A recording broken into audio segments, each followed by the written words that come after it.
This is either genius or stupid. Ryan is going to regret giving me the keys to the gym. It feels quite sturdy. Ryan, this is a public apology. What's up, guys? Okay, the title of this video is the world's best ab workout. That is a bold statement, I know, but I think I can back it up.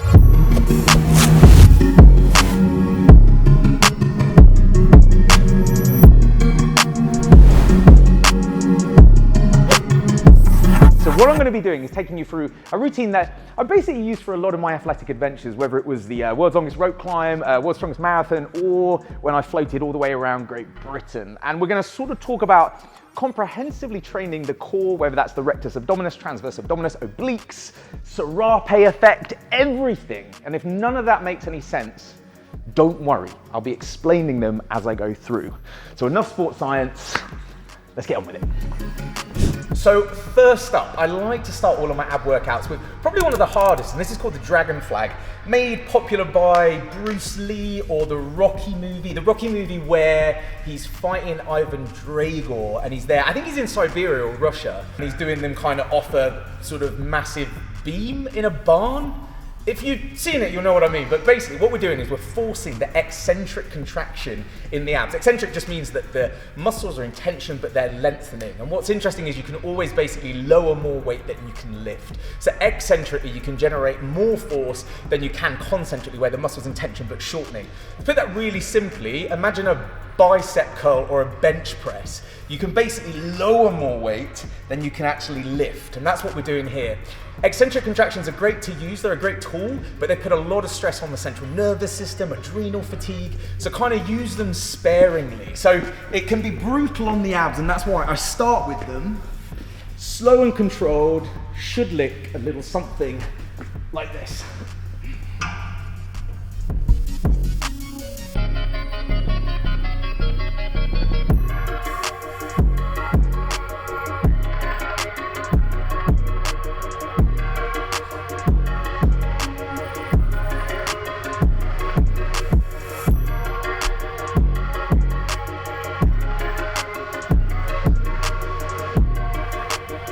Okay, that wasn't bad.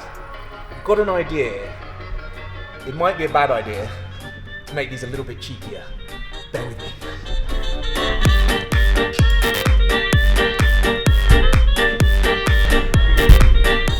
Might work. This is either genius or stupid. There's no in between.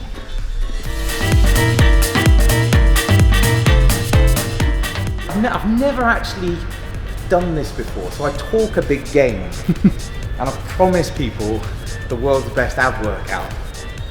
Feeling the pressure to actually deliver now. So I'm making this up. What I'm trying to do is a dragon flag with weight on my feet. Ryan is going to regret giving me the keys to the gym. Okay, so what's happened now? I need to introduce Simon, by the way. Simon is one of my oldest friends in the industry. I've known Simon for 2 decades. It's about, yeah, it must be about 2 decades, yeah, that's how old we are. So I've recruited Simon, basically, he's taken some pictures today, but he's also a genius. Well, no. He's come up with an idea where we can take the dragon flag to another level. We're going to document it because it could go horribly right or wrong. Like I said, there's a fine line between genius and stupidity, and this plays with it. Right. I'm going to do ab rollouts, you set this up, and I'll be the guinea pig. So second exercise, ab rollouts. Very similar actually, forcing that eccentric contraction. While I'm doing this, Simon is setting up the Dragon Flag 2.0, which could go terribly wrong, I'm going to be completely honest. But while he does that, ab rollouts. Loads of variations ab rollout. You can start on your knees, so for anyone who's looking for progressions and regressions, you can start on your knees, very simple, just here, and back. Quite easy on the knees. And then what you can start to do is jump to the feet.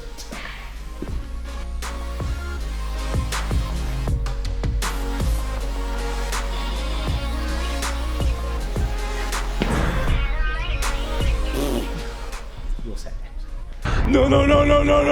I've already done mine. Yeah. Did he do his out? Yeah.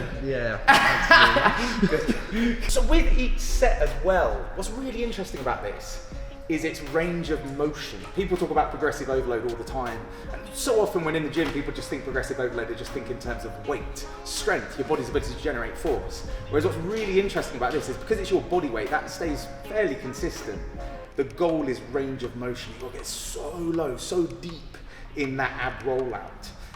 What I love about these as well, Cam McAvoy, absolute legend, won the world champion 50 freestyle sprinter. His ab rollouts are ridiculous because as a swimmer, especially as a sprinter, you need to keep that completely like just strong and stable. So his rollouts are amazing. I am a short, stubby swimmer, but I try my best. So here are some deeper ab rollouts. Prepare to be underwhelmed.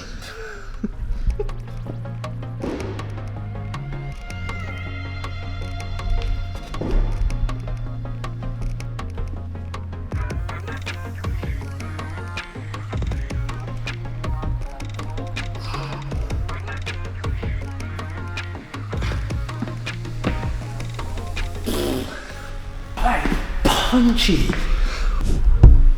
That is so good. Imagine this is what's brilliant about having a gym to yourself, because if I was doing this in a full gym, 100% I'll be kicked out. You might still be kicked out. Yeah. Yes. This is brilliant. This is a great idea. Potentially. Surprisingly sturdy. It wants to be. I can see what they're doing. I can see it, I feel it. He's cooking. Well, I've not got many. How bad does that look? Oh, this is when I feel into myself. Oh, gee.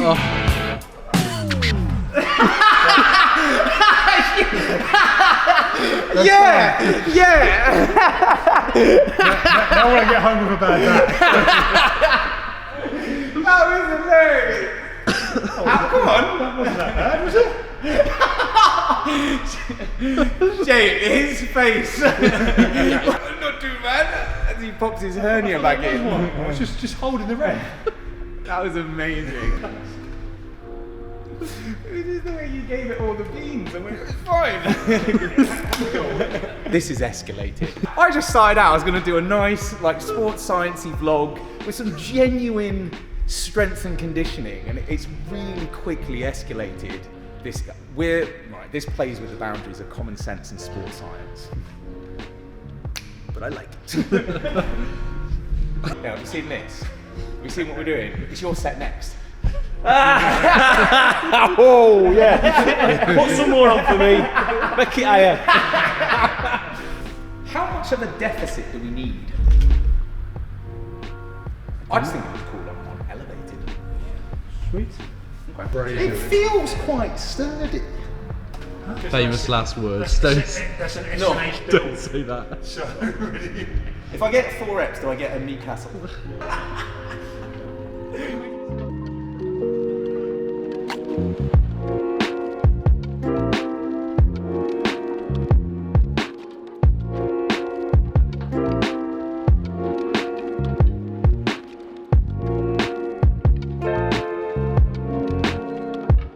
That's what I mean. If I've got weight.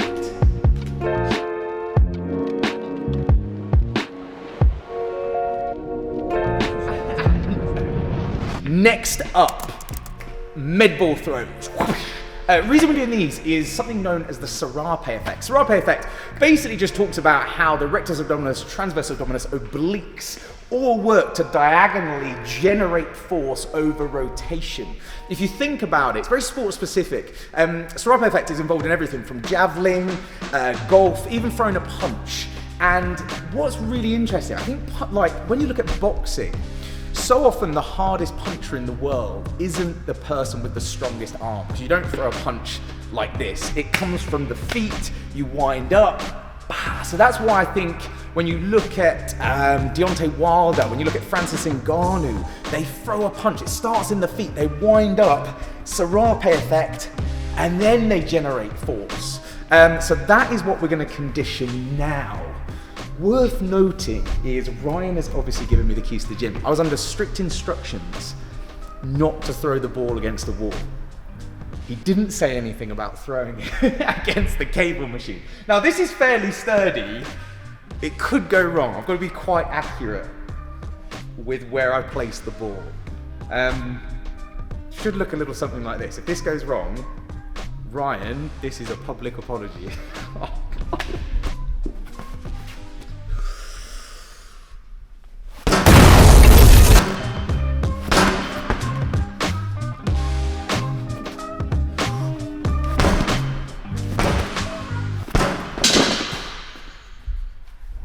I'm sorry, Ryan.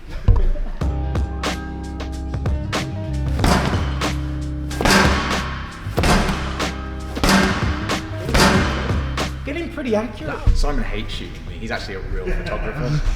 I'm not a real athlete.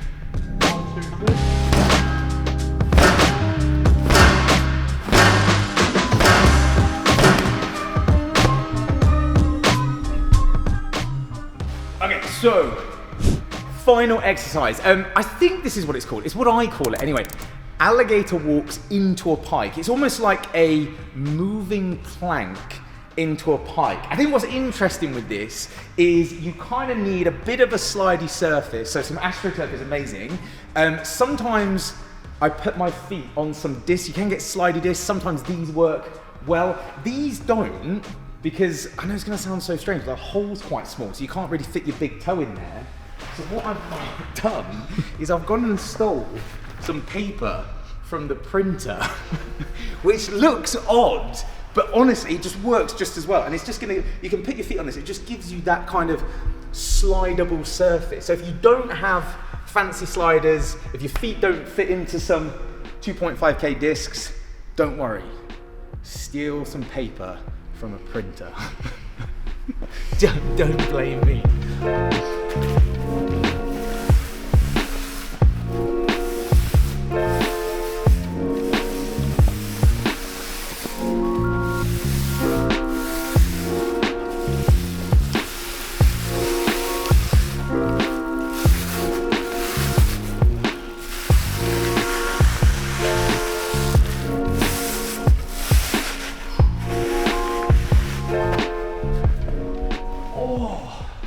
That is punchy.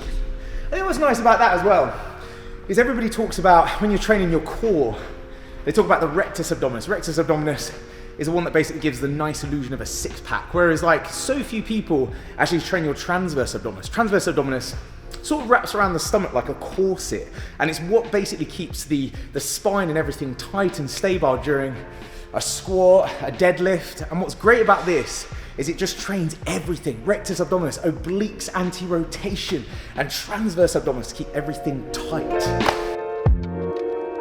Okay, that is it. What started out as a promise for the world's best ab workout probably turned into the world's weirdest ab workout, if I'm being completely honest. But amongst kind of like playing around with strength and conditioning, I hope that there was some kind of tips and tricks and things in there that you can incorporate. Some stuff, don't try it at home. Don't load loads of plates and do a depth dragon flag. That's a terrible idea. I blame Simon. There he is. But it was good fun. I hope you've liked this. If you have liked it, like it on the like button. It's a good idea. Subscribe, and yeah, this has been a lot of fun to make. Lots more vlogs coming from Ryan Terry's new gym.